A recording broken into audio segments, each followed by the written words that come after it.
ഭർത്താവ് നിങ്ങളുമായിട്ട് മുഖത്തോട് മുഖം നോക്കി ആദ്യ രാത്രി മുതൽ കീരിയും പാമ്പുമാണ്. 4 പിള്ളേരും ഉണ്ട്. കണ്ടിന്യൂ. ഞാൻ സരസ്വതിയുടെ ഒരു കാര്യം ചോദിക്കട്ടെ, നിങ്ങളുടെ വിവാഹം അറേഞ്ച്ഡ് മാരേജ് ആണോ?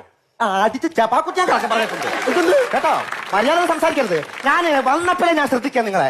അങ്ങനെ പല സ്ത്രീകൾ കാണും, പല കുടുംബക്കാരും. നിങ്ങളെ കണ്ടറിയാം നിങ്ങളുടെ കുടുംബത്തിൽ അതൊക്കെയാണ് നടക്കുന്നത്. എന്റെ സ്വഭാവം നിങ്ങൾ അറിയത്തില്ല സാറേ. അറേഞ്ച്ഡ് എന്ന് ഒരു മര്യാദ വേണ്ടായോ? എന്റെ സരസ്വതി അറേഞ്ച്ഡ് എന്ന് പറഞ്ഞാൽ നിങ്ങളെ കുടുംബക്കാരും ബന്ധുക്കാരും ചേർന്ന് നടത്തിയ വിവാഹമാണോ എന്നാണ് ഞാൻ ചോദിച്ചത്. ഞാന് ഉത്സവപ്പറമ്പിൽ പറഞ്ഞ ചെണ്ടമേളമൊക്കെ ചിങ്കാരി മേളൊക്കെ കൊട്ടി നടക്കുവായിരുന്നു.